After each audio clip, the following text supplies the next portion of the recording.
আসসালাতু ওয়াসসালামু আলা মান লা নাবিয়্যা বা'দা।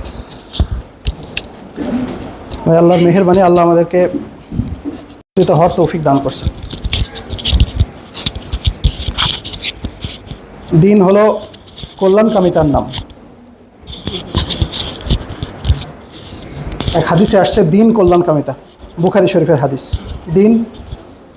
দিন কল্যাণকামিতা। কল্যাণকামিতার দুইটা অর্থ, একটা হচ্ছে মানুষকে ক্ষতি থেকে বাঁচানো, আরেকটা হলো তার উপকার পৌঁছানো। একটা হচ্ছে ক্ষতি থেকে বাঁচানো, আরেকটা হলো উপকার পৌঁছানো। আমি ক্ষতি থেকে বাঁচালাম, উপকার পৌঁছালাম না, এটা দিন না, এটা কল্যাণকামিতা না। আমি উপকার পৌঁছালাম, ক্ষতি থেকে বাঁচালাম না, এটাও কল্যাণকামিতা না। এই জন্য দিনের একটা অর্থ হলো কল্যাণকামিতা, দিনের আরেকটা অর্থ হলো বদলা। আমরা যে দিনে ইসলাম বলি, এটা আরেকটা অর্থ হচ্ছে বদলা। ওই যেমন কর্ম তেমন ফল আছে না, এটা কিন্তু আরবিতে বলে কামা তাজিল তুদার না হুজুর, এটাও হাদিস। অর্থাৎ যেমন কর্ম তেমন ফল, এটার নাম হচ্ছে দিন। তো দিন হচ্ছে কল্যাণকামিতা, দিন হচ্ছে বদলা, যেমন করব তেমন ফল পাবো। যদি দুনিয়াবি জাগতিক বিষয়ে ভালো করি তো ভালো ফল পাবো নিশ্চিত, সন্দেহ নাই ইনশাল্লাহ। এমনভাবে আখিরাতের লাইনে ভালো করলে ভালো ফল পাবো, এটার নাম হলো দিন, বদলা। আর এটা আমরা সবাই জানি, সারাদিন করি মালিক ইয়াউমিদ্দিন। সরি, দিনের আরেকটা অর্থ হচ্ছে হিসাব নেওয়া। যেমন হাসরের ময়দানে আমাদের হিসাব হবে, ওইটাকেও দিন বলে। তো সবগুলোকে যদি একত্রিত করা হয়, বদলা কল্যাণকামিতার দ্বারা যে বদলা পাবো হিসাবের দিনে, এটাকে দিন বলে আর কি। মানুষের কল্যাণকামিতার জন্য সবচেয়ে বড় উপায় হচ্ছে মানুষকে জাহান্নামের আগুন থেকে বাঁচানো, কোনো সন্দেহ নাই, যেটার উপরে নবীরা আসছেন। দ্বিতীয় স্তরে সবচেয়ে বড় হচ্ছে তাকে সুস্থ রাখা, স্বাভাবিক রাখা, কর্মক্ষম রাখা। এই জন্য নবীদের পরে যদি গ্রেডেশন করেন, অর্থাৎ নবীদের কাজের পরে যদি গ্রেডেশন করা হয়, তো মানুষকে সুস্থ রাখার এই কল্যাণকামিতা হচ্ছে বড় কোনো কাজ দুনিয়াতে নাই। এজন্য চিকিৎসা বিজ্ঞানে প্র্যাকটিসিং মুসলিম ডক্টর থাকা এটা ফরজে কেফায়া বলা হয়েছে। ওলামায়ে কেরাম বলেন, ইমাম নববী রহমতুল্লাহ কোট, উনি বলছেন এটা ফরজে কেফায়া। ইমাম গাজী রহমতুল্লাহ কিতাবে ফরজে কেফায়া বলা আছে। অর্থাৎ যদি মুসলিম ডাক্তার যে দিন বোঝে, এরকম ডাক্তার সমাজে না থাকে, তাহলে সমাজে সবাই গুনাহগার হবে। যেমন ওলামায়ে কেরাম যদি হক্কানি আলেম না থাকলে সবাই গুনাহগার হবে। এই যে আপনাদের মতো দিনদার ডাক্তার যদি না থাকে, সবাই গুনাহগার হবে। শুধু বাইলেটারাল অস্টিওআর্থ্রাইটিস নিয়ে আমরা তাকে বসে নামাজ পড়তে বলতেছি, এই ডাক্তার গুনাহগার হবে, তার সাথে দাঁড়াইতে পারে, কমসে কম কিয়াম করুক, দাঁড়ানো তো ফরজ। তো দেখেন সমানে আমরা ডাক্তাররা দিনদার ডাক্তার না থাকার কারণে এই মানুষগুলোর হক নষ্ট করতেছি। হাসরের ময়দানে ডাক্তার আল্লাহর কাছে জবাব দিতে হবে, বিরাট কঠিন জবাব। আমি একটা উদাহরণ দিলাম আপনাদেরকে, এরকম শত শত উদাহরণ দেওয়া যাবে এখানে বসে। তো এই জন্য যে কথাটা বললাম আর কি, দিনের নাম হলো কল্যাণকামিতা, মানুষের কল্যাণ চাওয়া, এটার নাম হলো দিন। আর এই কল্যাণ চাওয়ার পর আমি যে বদলা পাবো, এটার নাম হলো দিন হাসরের ময়দানে, এবং দুনিয়াতেও বটে। এজন্য দিন বদলা থেকে ফেরা না, বদলা থেকে খালি না, বদলা পাবোই, আমি যেমন করবো এটাই বদলা পাবো। এজন্য কেউ যদি ভালো কাজের জন্য সময় বের করি, ভালো কাজ করি দুনিয়াতে, ভালোভাবে করি, এটার বদলা যেমন দুনিয়াতে পাবো, মৃত্যুর পরে পাবো। কেউ যদি খারাপ করি, এটার বদলা দুনিয়াতে পাবো, আখিরাতে পাবো। এজন্য ফাজাইলে হজ নামে একটা কিতাব আছে, ওই কিতাবে পড়তে পড়তে আমি একদিন পড়তেছিলাম, হঠাৎ করে লেখা, ওখানে লেখছে কেউ যদি আল্লাহর জন্য খরচ না করে, তার খরচ শয়তানের পিছে হইতে বাধ্য। চিন্তা করে দেখেন দেখি। আরেক জায়গায় দেখলাম পড়তে পড়তেই, কিতাবের কথাই বলতেছি, কেউ যদি আল্লাহর জন্য সময় বের না করে, তার সময় শয়তানের পিছে খরচ হইতে বাধ্য। এজন্য যেহেতু দুনিয়ার জিন্দেগি পরীক্ষার জিন্দেগি, এখানে নিউট্রাল থাকার সুযোগ নাই, হয় ভালো দিকে যাবে, নাহলে মন্দ দিকে যাবে। হয় আমার সময়, আমার চেষ্টা, আমার পরিশ্রম কল্যাণকামিতার মাধ্যমে জান্নাতের দিকে যাবে, না হলে আমার বিপদ হবে। আমি বেসিক কিছু কথা বলতেছি, আপনারা সবাই বুদ্ধিমান মানুষ, সবাই তো জানেনই, ডাক্তার সবাই বা মেডিকেল স্টুডেন্ট। এজন্য দিন যে কল্যাণকামিতা, এটার ব্রড হেডিং মূলত তিনটা, অর্থাৎ বাহ্যিকভাবে তিনটা জিনিসের দ্বারা এটা বোঝা যাবে, আর অভ্যন্তরীণভাবে দুইটা ঘটনা ঘটবে।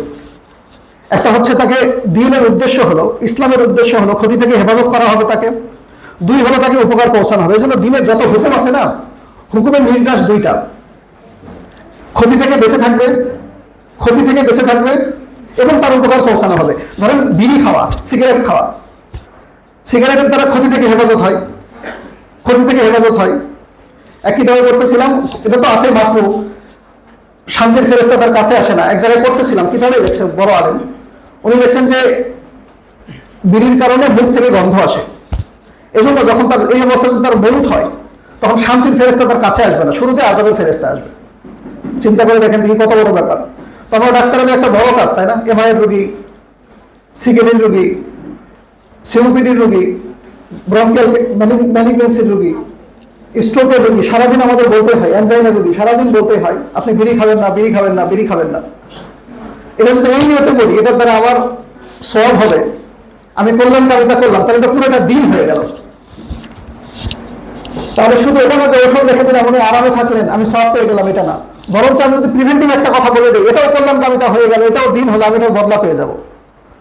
বেশ কঠিন কথা বলতেছি নাকি আমি? বুঝতেছেন সবাই আমার কথা? এজন্য চিকিৎসা এটা ইসলামের বাহিরে তো নাই, বরং এটা পুরোটাই ইসলাম। আগে 100% মুসলমানদের হাতে ছিল, 100%। ইমাম জাহারি রহমতুল্লাহ, আপনার নাম শুনছেন সবাই, ওনার একটা কিতাব আছে না, তাশরিফ, 200-র বেশি সার্জিক্যাল ইনস্ট্রুমেন্ট সম্পর্কে কথা বলা আছে। ইবনে সিনার নাম সবাই জানি, আল বেরুনি রহমতুল্লাহর নাম সবাই জানি, রহমতুল্লাহ আলাইহি, দুইজনই। 200-র বেশি সার্জিক্যাল ইনস্ট্রুমেন্ট ওখানে বলা আছে, এবং সবগুলো ব্যবহার অ্যাপ্লাই হয়েছিল তখন। ক্যাটগাট, যে ক্যাটগাট উনি আবিষ্কার করছেন। বাড়ি কোথায়? স্পেন। স্পেন কত সালে জয় করলো মুসলমান? 710 সালে। তারিক বিন জিয়াদ রহমতুল্লাহ আলাইহি, নাম চেঞ্জ করে যেটা জিব্রাল্টার বলা হয়েছে, জাবালি তারিক ছিল। এটাকে ইসলাম পছন্দ করে না, তারা বিকৃত করে জাবালি তারিখকে জিব্রাল্টার বানিয়ে দিচ্ছে। তো ওই দিক দিয়ে আসছিলেন আর কি। তো তখন তো আমলের লাইনে মুসলমানরা আগে বেড়ে গিয়েছে, তো আল্লাহ তাআলা জ্ঞান বিজ্ঞানের লাইনে উৎকর্ষ দিয়েছেন। 910 সালে ওনার জন্ম, অ্যারাউন্ড। দেখেন উনি এখনো আধুনিক সার্জারি জন্ম করি। তো এই জন্য মুসলমানরা যখন দিনের লাইনে আগে বাড়বে, আল্লাহ তাআলা জ্ঞান বিজ্ঞানে তাদেরকে উৎকর্ষতা দান করবেন, যেটা কল্যাণকামী হবে। খুব বোঝা দরকার, এটা কল্যাণকামী হবে। আর যদি দিনের লাইনে পিছিয়ে পড়ে যায়, তাহলে কাফের মুশরিকদের গোলামি করতে হবে, এখন যেটা হচ্ছে আর কি। এজন্য মূল জায়গা কিন্তু দিন। আল্লাহ সাহায্য মুসলমানদের ক্ষেত্রে দেখেন, রাসূল পুরো জিন্দেগিতে এটাই দেখা যায়, উনি দুর্বল ছিলেন, এর উপরে আল্লাহ তাআলা সাহায্য করছেন। কেন? দিনের কারণে। এজন্য আমার যেটা টপিক, আজকে টপিকের বাইরে তো যাওয়া যাবে না। মূল কথা হচ্ছে আমাদের ডাক্তারিটা এটা পুরোটাই দিনদারির সাথে করা সম্ভব। তো দিনের মাধ্যমে কেমনে করা সম্ভব? দিন তো হলো আল্লাহর উপরে ভরসার নাম, অর্থাৎ ইমানের নাম। দিন তো হলো নেক আমলের নাম, ইসলামের নাম।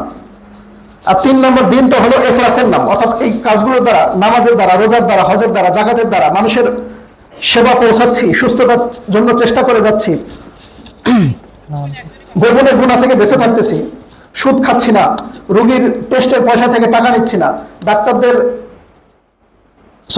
কোম্পানির কাছে বিক্রি হয়ে ঔষধ লিখতেছি না। তো এটা তো দিনদারি। এটা যদি আল্লাহকে খুশি করার জন্য না হয়, তখন আবার দিন হয় না। অর্থাৎ দার্শনিকভাবে, দর্শনগতভাবে 3 ভাগে বিভক্ত, এবং 3টাকে এক করলে তখন পুরো দিন হবে।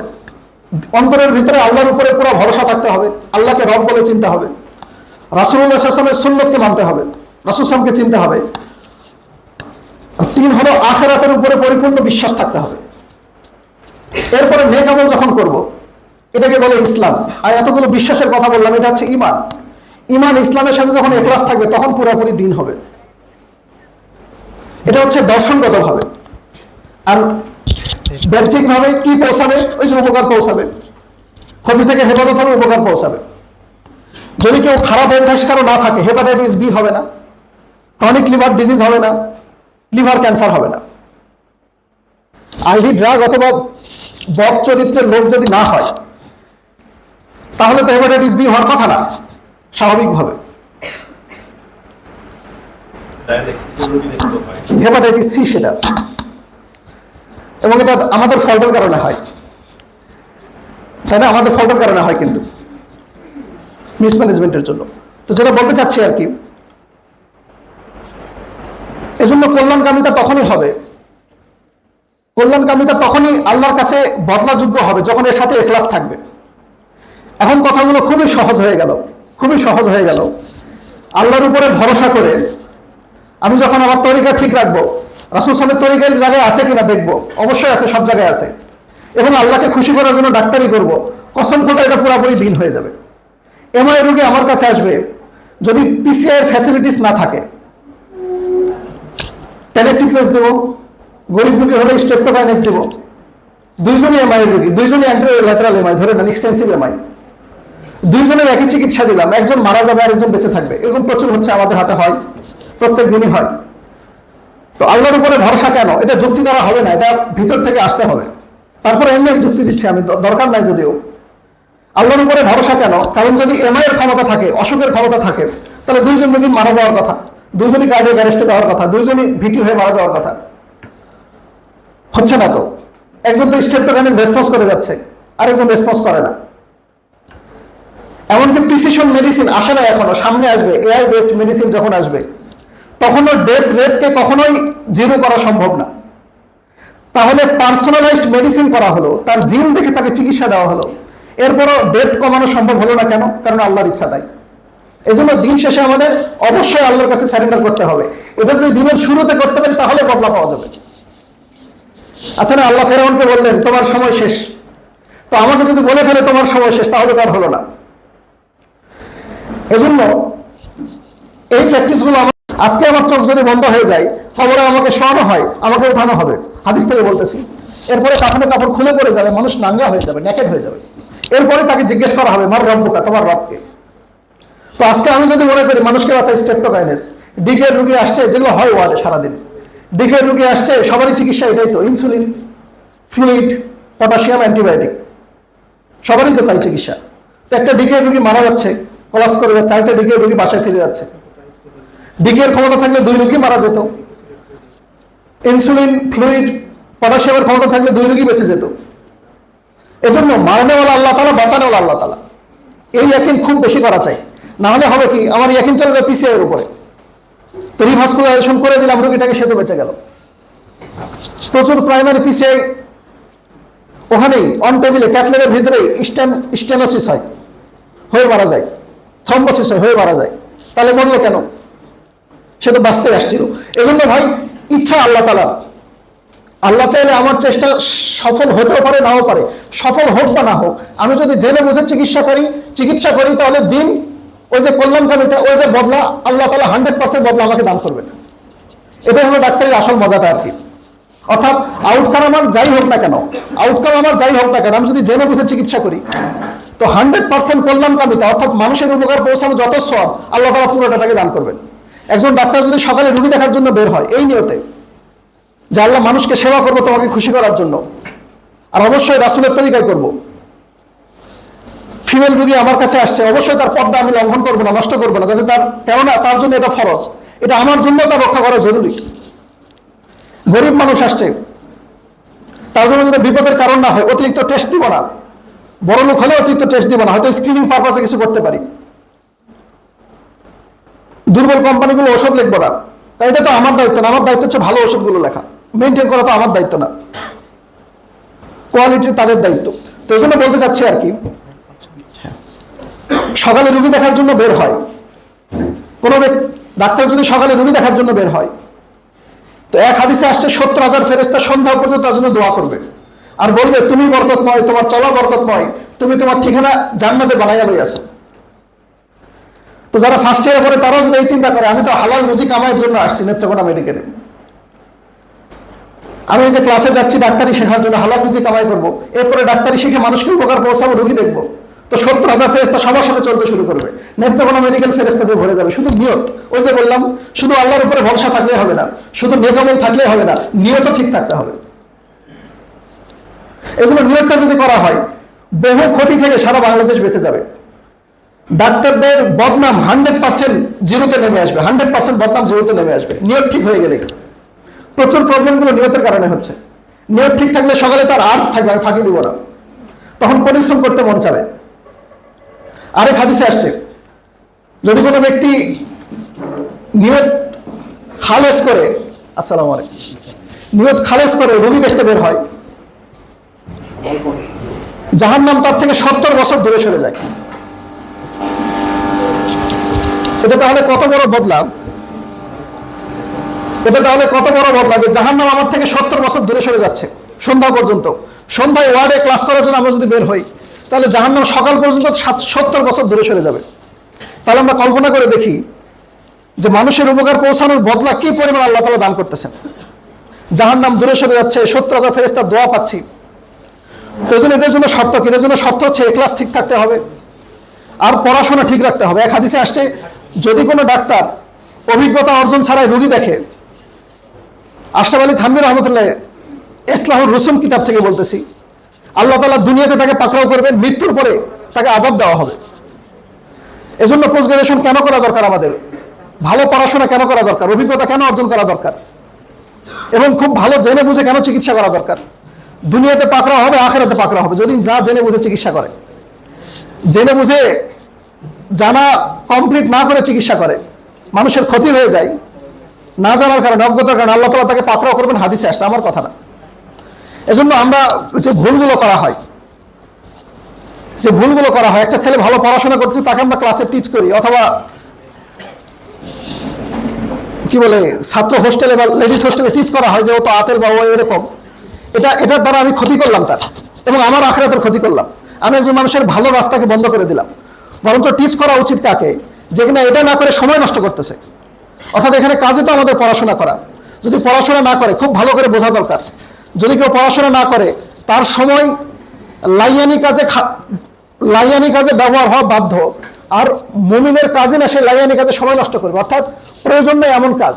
আর শয়তান আস্তে আস্তে তাকে গুনার কাজে নিয়ে যায়, ফেসবুকের দিকে নিয়ে যায়, বেশি বেশি সময় নষ্ট হবে, অথবা বাস্তবে গুনাহ করাবে তাকে।